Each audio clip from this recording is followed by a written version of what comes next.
Hello friends, welcome back to my channel. ఎలా ఉన్నారండి? అందరూ బాగున్నారా? అండ్ టుడే వీడియోలో లేయర్స్ బేబీ ఫ్రాక్ అనేది ఈజీగా ఏ విధంగా కటింగ్ స్టిచ్చింగ్ చేసుకోవాలో చూపిస్తాను. అండ్ ఈ ఫ్రాక్ నేను 3 months బేబీ కోసం స్టిచ్ చేస్తున్నానండి. ఈ ఫ్రాక్ కోసం బొమ్మలున్న ఫ్యాబ్రిక్ 1/2 మీటర్ తీసుకున్నాను అండ్ ప్లెయిన్గా ఉన్న ఫ్యాబ్రిక్ 1/4 మీటర్ తీసుకున్నాను. ఒకవేళ మీరు ఏజ్ పెద్దగా ఉన్న వాళ్ళకి స్టిచ్ చేసుకోవాలంటే ఫ్యాబ్రిక్ కూడా ఎక్కువ తీసుకోవాల్సి ఉంటుంది. ఫస్ట్ లైనింగ్ ఫ్యాబ్రిక్ పైన ఏ విధంగా కట్ చేయాలో చూద్దాం. బ్యాక్ పార్ట్కి ఫ్రంట్ పార్ట్కి కలిపి ఒకేసారి ఫ్యాబ్రిక్ తీసుకున్నాను. తీసుకున్న లైనింగ్ ఫ్యాబ్రిక్ని ఈ విధంగా హాఫ్కి ఫోల్డ్ చేశానండి. 7 inches లెంగ్త్, 6 inches విడ్త్ ఉన్న ఫ్యాబ్రిక్ తీసుకున్నాను నేను. బ్యాక్ పార్ట్కి ఫ్రంట్ పార్ట్కి కలుపుకొని 4 layers పైన ఈ విధంగా ఫోల్డ్ చేసుకున్నాను. ఫోల్డ్ చేసి 2 inches నెక్ విడ్త్ వెడల్పు పెట్టుకొని 3 inches నెక్ డీప్ అనేది పెడుతున్నాను. 2 inches పెట్టుకుంటే సరిపోతుందండి. నాకు 3 inches కొంచెం ఎక్కువైందేమో అనిపించింది. సో 2 inches పెడితే మోస్ట్లీ సరిపోతుంది. సో కరెక్ట్గా నెక్ మెజర్మెంట్ కరెక్ట్గా ఉందా లేదా అని చెక్ చేసుకొని ఈ పాయింట్స్ అన్నీ కలుపుకుంటూ బాక్స్ షేప్లో ఈ విధంగా మార్క్ చేసుకొని రౌండ్ నెక్ షేప్ తీస్తున్నాను. ఈ కార్నర్ దగ్గర నుంచి 1 inch దగ్గర మార్క్ పెట్టి ఈ విధంగా నెక్ షేప్ అనేది మార్క్ చేసుకోవాలి. బ్యాక్ నెక్ ఫ్రంట్ నెక్ ఒకేలాగా పెడుతున్నాను నేను. అండ్ ఫ్యాబ్రిక్కి ఓపెన్ ఉన్న వైపున 3 inches దగ్గర ఆర్మ్ హోల్ కోసం 3 inches దగ్గర మార్క్ చేసి మనం పెట్టిన నెక్ పాయింట్ దగ్గర నుంచి ఒక 1 inch పక్కకి షోల్డర్ విడ్త్ 1 inch వచ్చేలాగా పెట్టుకొని కింద మనం పెట్టుకున్న ఆర్మ్ హోల్ పాయింట్కి ఈ విధంగా షేప్ అనేది మార్క్ చేసుకోవాలి. వీడియోలో చూపించినట్టుగా మార్కింగ్ ఎలా అయితే చేసుకున్నామో యాస్టీస్గా అదే విధంగా కట్ చేసేస్తున్నాను అండి. Back side front side body parts cutting అయితే కంప్లీట్ అయింది. అండ్ ఇప్పుడు బాటమ్ కోసం లైనింగ్ ఫ్యాబ్రిక్ ఎలా కట్ చేయాలో చూద్దాం. దీనికోసం బ్యాక్ పార్ట్కి ఫ్రంట్ పార్ట్కి కలిపి ఒకేసారి లైనింగ్ ఫ్యాబ్రిక్ తీసుకున్నానండి. 11 inches వెడల్పు, 10 inches లెంగ్త్ ఉన్న లైనింగ్ ఫ్యాబ్రిక్ తీసుకున్నా. లైనింగ్ ఫ్యాబ్రిక్ బ్యాక్ పార్ట్కి ఫ్రంట్ పార్ట్కి కలిపి నార్మల్గా స్ట్రైట్గానే ఉంటుంది, కానీ లేయర్స్ అనేది మనం మెయిన్ ఫ్యాబ్రిక్ పైన కట్ చేసుకోవాలి. లైనింగ్ ఫ్యాబ్రిక్ అయితే లేయర్స్ ఏం రాదు, యాకండిగానే ఉంటుందండి. మీరు బాటమ్ ఫ్యాబ్రిక్కి ఎంత లెంత్ అయితే తీసుకుంటారో దాన్ని బై 4 చేసుకోవాలి. ఎందుకు అంటే పైన మనం వేసే లేయర్స్ 4 కాబట్టి మనకి ఉన్న ఫుల్ లెంత్లో డివైడ్ బై 4 చేసుకోవాలి. 4 చేయంగా ఎంత మెజర్మెంట్ అయితే వస్తుందో దానికన్నా ఒక 1 inch ఎక్స్ట్రా యాడ్ చేసుకొని 4 layers కట్ చేసుకోవాలి. అంటే ఒక్కొక్క లేయర్కి ఒక 1 inch ఎక్స్ట్రా యాడ్ చేసుకొని లెంత్ మార్కింగ్ అనేది కట్ చేసుకోవాలి. అర్థమైంది కదండి? మీరు తీసుకున్న లైనింగ్ ఫ్యాబ్రిక్ లెంత్ ఎంత అయితే ఉందో దాన్ని డివైడ్ బై 4 చేయంగా ఎంత మెజర్మెంట్ అయితే వస్తుందో దానికన్నా ఒక 1 inch ప్లస్ ఎక్స్ట్రా యాడ్ చేసుకొని కట్ చేసుకోవాలి లేయర్స్. ఎందుకంటే ఫోల్డింగ్కి అండ్ లేయర్స్ కనిపించకుండా ఉండడానికి. అండ్ ఈ లేయర్స్ అన్నీ కూడా 20 inches వెడల్పు ఉన్న ఫ్యాబ్రిక్ తీసుకున్నాను. అంటే మడత వేసున్నప్పుడు 20 inches వెడల్పు ఉంటుంది, మడత ఓపెన్ చేస్తే 40 inches వస్తుందన్నమాట. ఇది మొత్తం కుచ్చు కోసం. కింద ఉండే 3 layers కూడా 20 inches వెడల్పు ఉంటుంది. అండ్ పైన ఉండే లేయర్ మాత్రం లైనింగ్ ఫ్యాబ్రిక్ ఎంతైతే ఉంటుందో అంతే మెజర్మెంట్ తీసుకున్నా. 11 inches విడ్త్ తీసుకున్నా మడత మీద. అండ్ ఈ లేయర్స్ అన్నీ కూడా ఫ్రంట్ పార్ట్వి. మళ్ళీ సేమ్ ఇదే విధంగా బ్యాక్ పార్ట్కి లేయర్స్ కూడా తీసుకోవాలి. ఓన్లీ ఫ్రంట్ పార్ట్ లేయర్స్ అనమాట ఇవి. అండ్ లేయర్స్ అన్నీ కూడా కాంట్రాస్ట్ కలర్ తీసుకున్నాను. ఈ లేయర్స్ అన్నీ కూడా కుచ్చు ఎంత ఎక్కువ పెట్టుకుంటే అంత బాగుంటుందండి ఫ్రాక్ లుక్ కూడా. కాంట్రాస్ట్ కలర్లో ఈ విధంగా తీసుకున్నాను. కింద ఉన్న 3 layers కూడా 20 inches వెడల్పు ఉన్నాయి. పైన ఉన్న లేయర్ మాత్రం 11 inches వెడల్పు వచ్చేలాగా ఈ విధంగా తీసుకున్నాను. ఇప్పుడు స్టిచ్చింగ్ ఎలా చేయాలో చూద్దాం. ఫస్ట్ ఫ్రాక్కి పైన కట్టుకునే బొందుల కోసం 10.5 inches లెంత్, 1 inch వెడల్పు ఉన్న పీస్ తీసుకున్నాను నేను. సేమ్ ఇదే విధంగా 4 బొందులు చేసుకోవాలండి. ఇక్కడ ఒక బొందు ఎలా చేసుకోవాలో చూపిస్తున్నాను. తీసుకున్న ఫ్యాబ్రిక్ని ఈ విధంగా హాఫ్కి ఫోల్డ్ చేసుకొని ఇక్కడ వీడియోలో చూపిస్తున్నట్టుగా స్టిచ్ చేసుకోవాలి. బొందులు అనమాట. పైన కట్టుకోవడానికి బొందులు అయితే ఫ్రీగా ఉంటుంది అండ్ నెక్ కూడా ఈజీగా పడుతుంది. ఈ విధంగా స్టిచ్ చేసిన బొందుకి చీపే పుల్లైనా లేదు ఏదైనా పెట్టేసుకొని ఈ విధంగా బొందుల్ని నార్మల్గా రివర్స్ చేసుకోవాలన్నమాట. ఆల్రెడీ స్టిచ్చింగ్ ఐడియా ఉన్న వాళ్ళకైతే చెప్పనవసరం లేదండి. కొత్తగా నేర్చుకునే వాళ్ళకి కూడా అర్థం అవ్వాలి అని చెప్పేసి ప్రతి ఒక్కటి చూపిస్తున్నాను. ఈ విధంగా బొందుల్ని రివర్స్ చేసేసుకోవాలి. ఇదే విధంగా 4 బొందులు, ఫ్రంట్ సైడ్ పార్ట్కి 2 బొందులు, బ్యాక్ సైడ్ పార్ట్కి 2 బొందులు తీసుకోవాలి. అండ్ బొందుల్ని లైనింగ్ ఫ్యాబ్రిక్కి షోల్డర్ పైన కరెక్ట్గా ఈ విధంగా పెట్టుకొని ఒక స్టిచ్ అనేది వేసా కదలకుండా. అండ్ ఇక్కడ మెయిన్ ఫ్యాబ్రిక్కి మంచి వైపున మనం బొందులు కుట్టుకున్న లైనింగ్ ఫ్యాబ్రిక్ని ఈ విధంగా పెట్టి బొందులు మెయిన్ ఫ్యాబ్రిక్కి లైనింగ్ ఫ్యాబ్రిక్కి మధ్యలో ఉండే విధంగా పెట్టుకొని చుట్టూరు ఆర్మ్ హోల్స్, నెక్, షోల్డర్స్ మొత్తం కలుపుకుంటూ ఈ విధంగా చుట్టూరు స్టిచ్ చేసుకొని ఎక్స్ట్రా ఉన్న మెయిన్ ఫ్యాబ్రిక్ని కట్ చేసి అండ్ ఆర్మ్ హోల్స్ దగ్గర నెక్ చుట్టూరు కూడా చిన్న చిన్న కట్స్ అనేది పెడుతున్నా. కట్స్ కంపల్సరీగా పెట్టుకోవాలండి. కట్స్ పెట్టకపోతే కనుక తిత్తులు వచ్చినట్టు అవుతుంది. ఈ విధంగా కట్స్ పెట్టేసుకొని ఈ విధంగా ఇక్కడ వీడియోలో చూపించినట్టుగా బొందుల్ని పట్టుకొని రివర్స్ చేసుకొని పైన చుట్టూరు ఆర్మ్ హోల్స్ దగ్గర నుంచి స్టార్ట్ చేసి నెక్, షోల్డరు మొత్తం పైన కుట్టు ఒకటి వేసుకోవాలి.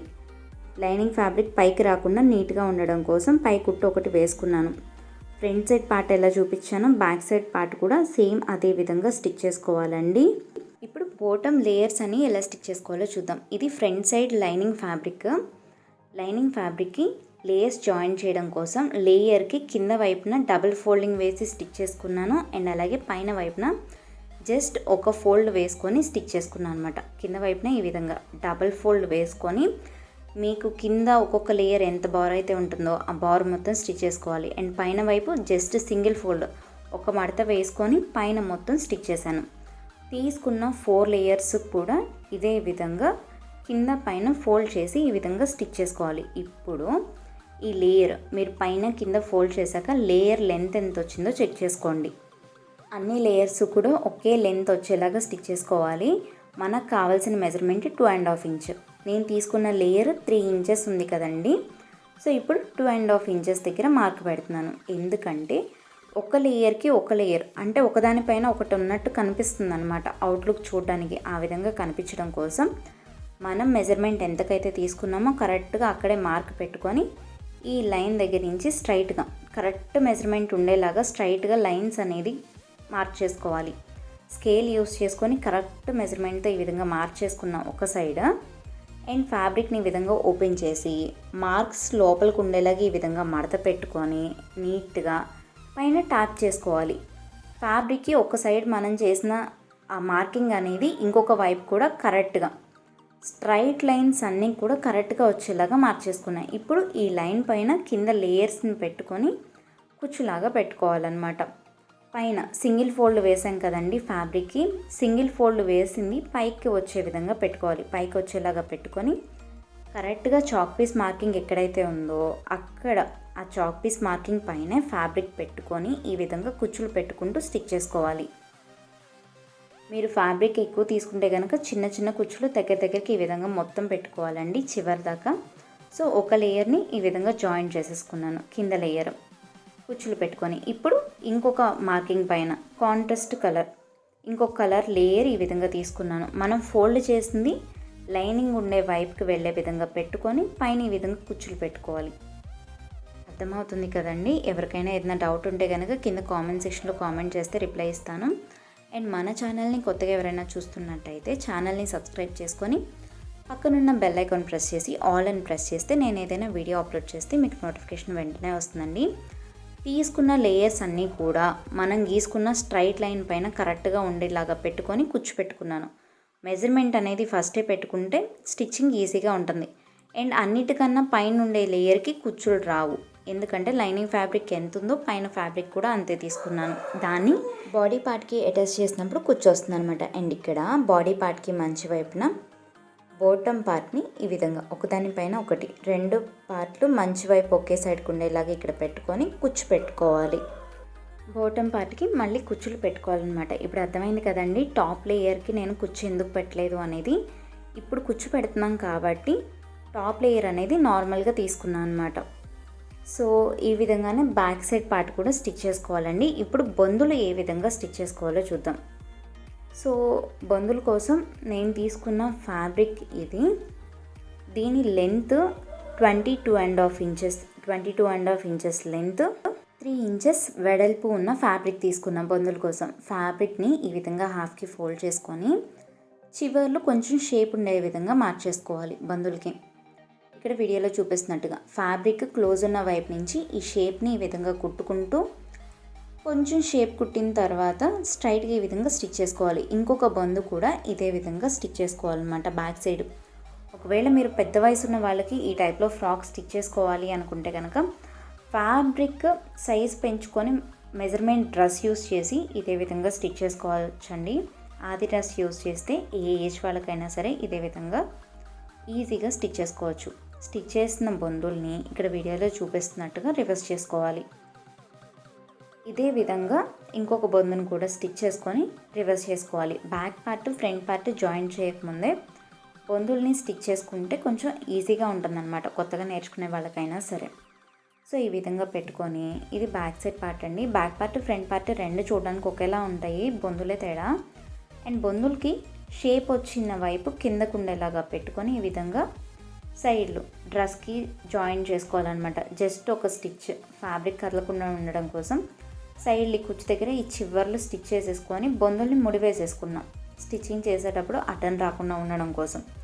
ఈ విధంగా స్టిచ్ చేసుకున్న తర్వాత ఇప్పుడు ఫ్రంట్ సైడ్ పార్ట్ పైన బ్యాక్ సైడ్ పార్ట్ ఇక్కడ వీడియోలో చూపిస్తున్నట్టుగా ఈ విధంగా పెట్టుకొని చివరలు రెండు జాయిన్ చేసుకోవాలి.